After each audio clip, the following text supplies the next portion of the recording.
Warning: the following video might contain some disturbing content. Viewer discretion is advised. The early stages of production on the famous computer animated film Toy Story were a complete nightmare. The production was in sort of development hell until the infamous Black Friday incident. Disney harassed the then new animation studio Pixar constantly. They were to produce and release the film, and they wanted results as quickly as possible. Disney tried everything to eliminate Pixar's efforts to deviate from the Disney formula, even at times threatening to shut the production down. Disney sent notes on revisions that they thought would improve the film. This isn't through their notes, which all read, "Edge. The film needs more edge." The people working on the film at the time struggled so hard to maintain all of Disney's notes and demands. Once a week, they were required to fly across the country to the Disney offices to present them with progress. Every time they were met with the same response: edge. The film needs more edge. Pixar revised the film so hard to make the deadlines that it resulted in some rather interesting changes in order to achieve edge. The film became quite a lot darker. Woody became a wildly unlikable character, much more angry and far more less comedic than in the final film. Bo Peep's role in the film and the story was far more relevant, often flirtatious towards the male characters in his first to excuse Woody of pushing Buzz out of the window. Buzz Lightyear was referred to at this point in production as Lunar Larry. He's only resident of an older superhero, talking in a deeper voice and is even more deluded and ignorant of his surroundings. The other toys were nearly unchanged, except for minor aesthetic differences. Pixar employees worked literally 24/7 non-stop. Director John Lasseter joked on more than one occasion that he had the best parking space at the office because his car hasn't moved for over 3 days. Some of the writers and storyboard artists began to suffer from chronic insomnia. A few writers reported seeing visions of Buzz and Woody taunting them on their lack of progress, chanting, "Edge. The film needs more edge." Many initial writers quit due to the stress it was putting on their personal lives, much to the distress of the remaining crew. By November of 1992, there were 2 of the 5 writers left, and only one of the 3 storyboard artists. The remaining storyboard artist was named Ralph Thompson. He joined the Pixar team in the winter of 1987, working on short films such as Tin Toy and Knick Knack. He, at the same time, did some storyboard work for The Night Before Christmas with fellow artist Joe Reft. Joe came down with a serious illness and had been to work in a week. Ralph worked constantly in fear of the inevitable correction by Disney. More edge. More edge. Each presentation meant another row of sleepless nights of rewriting and redrawing the same characters in the same bedroom over and over and over. It was mundane. One morning, John Lasseter, Andrew Stanton, and other higher-ups at Pixar came into the office and told everybody what happened at their last meeting. Disney felt that fans were not looking very good for the film and demanded that, in less than a week, they see the complete film and story reels, storyboards with audio. With massive revisions, there was a general groan and whining from the crew, and it went back to working. Ralph worked harder than all others involved. Sometimes at 2 in the morning, one of the writers would walk into Ralph's office with a packet of newly written scenes. More to draw, and with more drawings meant more scratch voice work. When the film is still in the writing and storage board stages, artists would do temporary voices for the story reels. He had Disney's value instructions racing through his mind. More edge, edgier, more. We want results, people. Edgier. This is business. Faster, more edge. Move on, already. He thought to himself this exactly. The film needed an edge. It needed to be darker, more cynical. It needed more adult humor in situations. It needed an attitude. Of course, Ralph, you goddamn retard. How could you see it sooner? Edge.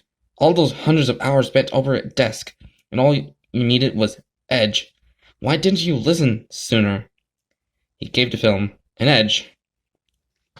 The story reels were flown over with the main crew to the head offices at Disney. The date was November 27th, 1993, Black Friday. When the film was brought into the Disney screening room, the reel was about 48 and a half minutes long. The movie started out as a Western-style shootout between Woody and Andy, resulting in Andy being shot down. It was revealed that there was just a game played inside of Andy's mind. The film continued on with little problems for about the first 20 minutes or so, for several guys seemed off with the overall tone of the film. For example, Mr. Potato Head would pull his eyes out and kick them under Bo Peep's dress for a look-see. There were several scenes of Woody yelling at the toys to stop caring about Buzz, or Larry, and to pay attention to him, calling in insults or money acts of violence. The scene comes where Andy can only take one toy to Pizza Planet, and Woody pushed Buzz out the window. Woody offers to shake hands with Buzz, or Larry, only to throw him out of the window. There is a stock smashing noise. The other toys are shocked and antagonize Woody for what he has done. Woody shows little remorse and screams at Slinky Dog to make the toys stop harassing him. After much yelling, with one of the Green Army men saying the word "God damn," the toys grab Woody and toss him out the window as well. He falls onto the ground with a low thump. Cheering is heard from the interior of the house. The quality on the storyboards become much less refined and almost like chicken scratch. Woody gets up and sees Buzz, or Larry. Buzz's body was shattered and unpacked. His arms and legs were broken off, and looking only a few inches away. There was a large crack down the middle of the chest, revealing a mass of buttons and wires inside. He gave off a sort of electrical twitch motion in his head. His eyes looked as if they were about to pop out of their plastic sockets. The twitching stops after a few moments as Woody looks in fear at what he has done to Buzz and run off. There is a jump cut to the scene where the two get stuck in a claw machine. The storyboard art is back to its normal level of quality. The machine is filled with sunglasses wearing pizzas as opposed to the aliens in the finished movie. Buzz is completely unharmed and intact. The scene is almost verbatim to the final film. Sid, the antagonist and controlling the claw, was wearing a yellow t-shirt and smoking 3 cigarettes at once. The claw grabs Woody and Buzz, or Larry, putting him in the clutches of Sid. There's another jump cut. Once again, returning to the chicken scratch style of artwork. The scene is inside of Sid's room. Woody looks around the room in fear. He tiptoes around the room and collapses after seeing one of Sid's imitated toys. The reel then jump cuts once again to unrelated test animation of the characters running. A few seconds of Buzz or Larry running plays. A few seconds of Woody running and nearly a minute of the two running together. The footage appeared distorted and Spanish text was present on the screen. It looked like clay or models that got life. No one friend's life for see. There now comes a shot of a completely naked Woody with unequivocally correct features standing in front of a black background, and the trademark Pixar ball is running around in the distance. The animation now was in the traditional animation style of a typical 2D Disney film. Woody stares directly into the camera while his flesh begins to rot away, with the exception of his eyes, which remain intact. Woody begins to moan in a low voice. What remains of his lips curl into a smile. Bits of flesh peeling off as this happens. He lifts his decomposing arm manually and waves into the camera. His fingers dig into his eyes. Dark blood oozes out of their sockets. Woody begins to scream and growl. Don't you want it? Don't you want it? Don't you love it? He digs so deep as to rip the entire top half of his head off. Woody gives a sigh of relief and begins eating the flesh off his skull before tossing it aside. He writes the word edge on the screen with his writing fingertips. The remaining 15 minutes of the reels were pencil scribbles accompanied by the shrill screams of the young woman. The word edge was burned into the projection screen. The screen ended in a complete silence. Chairman of Disney at the time, Jeffrey Katzenberg, walked out on the screen quietly telling his colleagues, notes. They were following all the notes we were giving them. Upon returning to the Pixar offices, writer Pete Docter found the body of Ralph Thompson in an enormous pile of paper in his office. Further analysis found that the cause of death was a heart attack brought on by a lack of sleep and stress. The papers were all storyboards and animation cells of the final coherent scene of Woody, while the word Ed scroll in the back of each one. Following the Black Friday screening, Disney became far less involved with the film, to which Pixar was finally given the freedom to make the film their way. The film went on to be a huge success with critics and at the box office. Black Friday incident today still remains very much a mystery. So that was the Black Friday incident. A Toy Story creepypasta, and man, this is quite pretty crazy, Possibly in the same level of crazy as the top percentage creepypasta I read last week.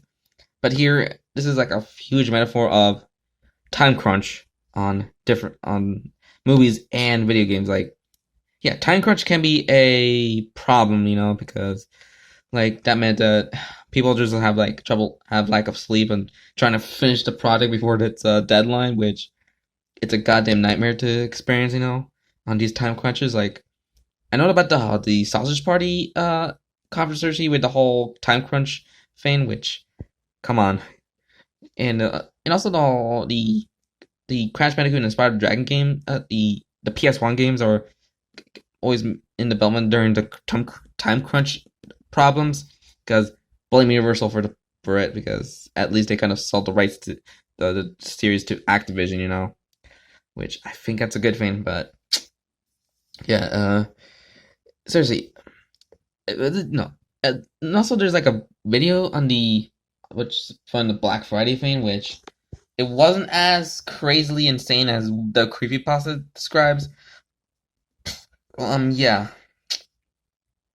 such a crazy creepypasta, in the same, well, close to the same level as the top percentage creepypasta. But yeah, so next week is gonna be the last creepypasta during this month of Halloween, and it's gonna be ending the with a bang, which is We Are Twisted, and I can't wait to just get go a little bit horrified on the on the creepypasta about the most beloved console that Nintendo had made, besides the GameCube and Super Nintendo and NES and Switch. So yeah, hope you guys have a pretty good night, and Jesus Christ, I felt a little tired, and after just reading this, like, come on, I need a goddamn rest, I'm just too busy with some other stuff, and I just need a goddamn rest. So yeah, have a great night, guys, and see you for more. Have a spooky night for you. Spooky night, people.